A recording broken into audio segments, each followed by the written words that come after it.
Bon, bonjour à tous, je suis ravi d'être avec vous et donc, je commence par remercier l'association qui infatigablement continue de faire cet effort de diffusion d'informations et de formation. C'est très très important.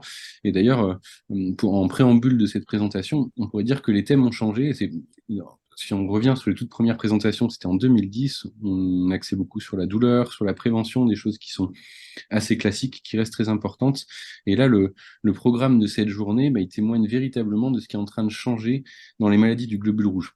Donc je vais parler un petit peu du programme et un petit peu du centre, parce que les deux sont liés, vous verrez. Voilà, pour commencer, quand on a discuté sur la préparation de ce programme, on a parlé qu'est-ce qu'on pourrait faire d'un peu nouveau. Et donc c'est à ce moment-là on s'est dit, on va parler du sport dans la drépanocytose. Alors ça paraît un peu contre-intuitif parce que beaucoup de patients ont entendu quand ils étaient petits que surtout il ne fallait pas faire de sport. Ça allait les rendre encore plus malades, ça allait déclencher des crises. Et probablement que ça, c'est une attitude de surprotection qui est péjorative. Et alors, cet après-midi, vous allez pouvoir entendre un panel de gens qui ont une grande expérience en la matière j'insiste là-dessus. Vous allez avoir affaire à des gens qui sont experts, en fait, experts dans le sport et certains particulièrement dans la drépanocytose.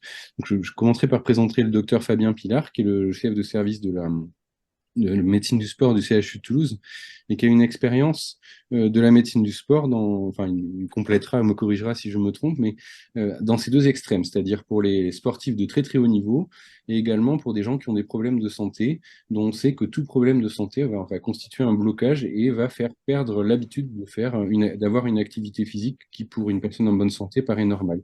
C'est vrai dans la drépanocytose aussi. Donc, vous expliquera comment on fait pour reconditionner, en fait, on utilise ce terme, reconditionner un patient.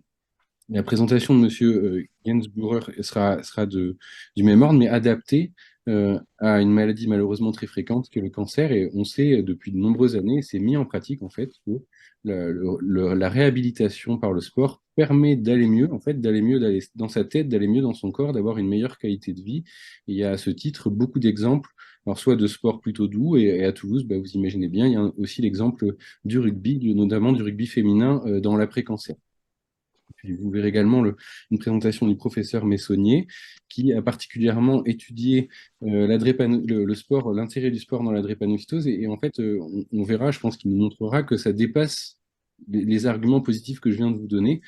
Faire du sport dans la drépanocytose, ça a un intérêt supplémentaire, notamment sur le métabolisme des cellules, et notamment sur le fait de ne pas devenir acide. Ça reviendra souvent dans les présentations. Quand on fait du sport et quand on est mal entraîné, on tend à devenir acide. C'est ça qui donne des crampes quand on est en bonne santé, mais quand on est drépanocytaire, ça déclenche des crises aussi. Donc il y a vraiment un double intérêt dans cette pathologie, encore une fois, en termes de qualité de vie, mais également d'amélioration de fonctionnement des organes et de protection de la maladie. Donc ça, c'est pour la partie programme médecine du sport. La deuxième partie, elle peut paraître éloignée. Effectivement, elle n'est pas directement connectée. Elle sera présentée par le docteur Nathalie Dédain. Alors, Nathalie Dédain, elle est praticienne hospitalière à l'hôpital Saint-Louis à Paris. Et elle a une énorme expérience de la greffe de moelle osseuse chez les patients drépanocytaires. Là, on parle un peu d'autre chose. On parle de la guérison de la maladie. C'est vrai que c'est quelque chose dont on ne parlait pas beaucoup. Alors, pourtant, la France est un pays pionnier dans cette thérapeutique et je crois qu'il y a à peu près plus de 300 patients qui ont été greffés. Alors, j'imagine que Madame Dédain fera un petit peu d'histoire dans la greffe de la drépanocytose. Alors, on sait que c'est compliqué parce que c'est limité par le fait d'avoir un donneur dans la famille qui soit compatible, c'est limité par le coût, et puis pendant très longtemps, ça a été limité par l'âge. Euh, Jusqu'au début de la greffe, c'était les années 80, c'était le docteur Françoise Bernoudin, mais en fait, on greffait essentiellement des enfants petits, et on greffait essentiellement des enfants petits qui avaient des facteurs de risque d'accident vasculaire cérébral ou qui avaient déjà fait un accident vasculaire cérébral. Et c'est là où l'expérience et la vision des gens et la technologie permettent de repousser et l'âge et les indications. Et c'est ça qu'elle nous montrera, c'est-à-dire qu'en utilisant des protocoles, ce qu'on appelle de conditionnement, c'est-à-dire de préparation à la greffe, on arrive à greffer des personnes plus âgées. Alors maintenant, on greffe des adultes. Et ça, c'est très important parce que ça permet de parler de guérison à des personnes à qui on n'en parlait pas. Et puis bon, j'ajouterai, mais ça c'est vrai, quel que soit le projet de greffe de moelle osseuse, il est très important, même si c'est paradoxal, d'arriver dans la meilleure santé possible dans un programme de greffe de moelle. Et je pense, à titre personnel, que le reconditionnement par le sport est un facteur positif en fait pour préparer un programme de moelle osseuse. La troisième partie de la présentation sera présentée par le professeur Alliot. Le professeur Alliot, il est responsable, directeur scientifique de l'intelligence artificielle et des bases de données au CHU de Toulouse. Alors, comme ça, c'est un peu abstrait comme titre. Alors, on en a parlé tous les deux, et en fait, c'est un enjeu colossal et majeur. Alors, pour le système de santé, pour les hôpitaux, vous imaginez, en fait, on amasse des quantités d'informations. Il faut savoir bien les ranger pour pouvoir les utiliser, et puis il faut savoir les protéger aussi, hein. Ça vous a pas échappé que les masses de données sont des cibles de criminalité, et ça, donc bloquer un système de santé par sa base de données, c'est malheureusement très efficace.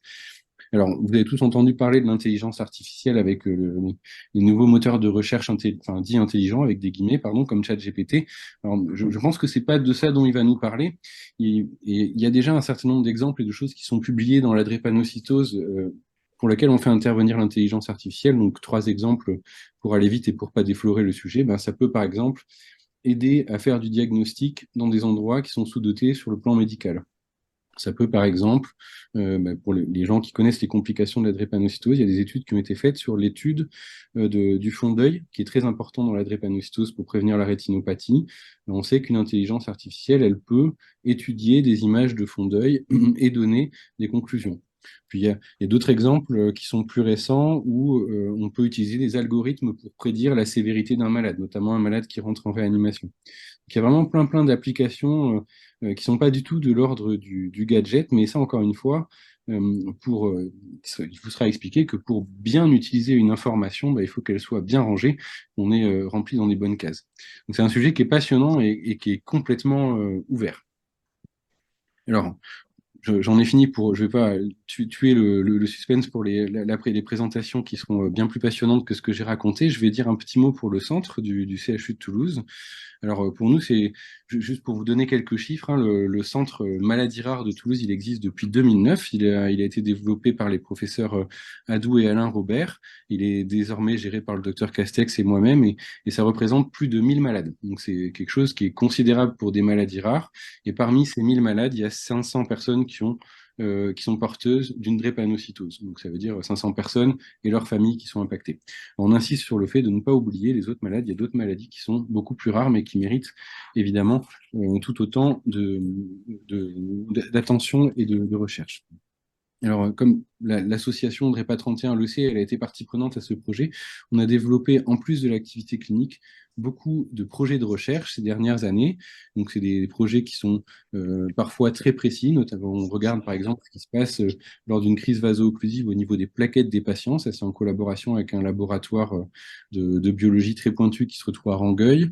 On étudie également avec le vieillissement des patients drépanocytaires, s'il n'y aurait pas un risque supplémentaire de pathologie type cancer chez les patients drépanocytaires. Donc ça, c'est un travail qu'on fait au niveau national. Il y a un troisième travail qu'on essaye de faire, c'est de montrer que les professionnels paramédicaux ont une place importante et fondamentale dans le suivi des patients. Donc, vous savez, c'est des infirmières pour les patients qui écoutent, mais en général, elles passent probablement plus de temps que nous avec les patients. C'est elles qui vous appellent, c'est elles qui gèrent l'éducation thérapeutique. Et on pense qu'elles ont, en plus de ce rôle de lien, un rôle de cohésion à faire, notamment avec les médecins traitants, avec les pharmaciens, avec les urgences et avec les patients. Et ça, c'est quelque chose de novateur aussi. Vous savez que les fonctions paramédicales sont en train de changer. Parmi les infirmières, certaines deviennent ce qu'on appelle infirmières de pratique avancée, c'est-à-dire qu'elles ont des marges de décision pour prendre des décisions d'orientation ou des décisions de prescription. Et ça, c'est nouveau dans les maladies rares et c'est nouveau particulièrement dans la drépanocytose. C'est quelque chose qu'on aimerait mettre en place sur le CHU de Toulouse. Alors un dernier point, tout ça, on l'a fait avec un objectif, c'était de modifier un peu notre statut de centre maladie rare. Et donc depuis cette année, on a la grande joie de devenir centre de référence. Avant, on était centre de compétences. Alors qu'est-ce que ça change, vous allez me dire? Le titre change un peu, mais surtout, ça nous donne des moyens pour continuer tous ces projets et pour les mettre en pratique, hein. L'idée, c'est pas de faire des projets pour faire des projets, c'est que c'est une implication directe pour la prise en charge des patients. Et dans cette optique-là, eh bien, mes collègues ne me démentiront pas, mais on est en train de mettre en place un programme de réhabilitation à l'effort par le sport avec le docteur Fabien Pilar pour les adultes, mais également les médecins de pédiatrie. Donc, on espère que ça devrait commencer à se mettre en place en début 2024. On espère également mettre en place un système d'hospitalisation à domicile pour les crises non simples et peu compliquées. Donc ça nécessite aussi d'avoir des infirmières de coordination, d'avoir des outils de traçabilité d'information, de faire du lien ville-hôpital. Ça, l'objectif, c'est que les gens restent le moins longtemps possible à l'hôpital, puissent rentrer chez eux, et ceci dans des conditions de soins optimales et de sécurité. Voilà, donc j'ai fait à peu près le tour de ce que je voulais vous dire.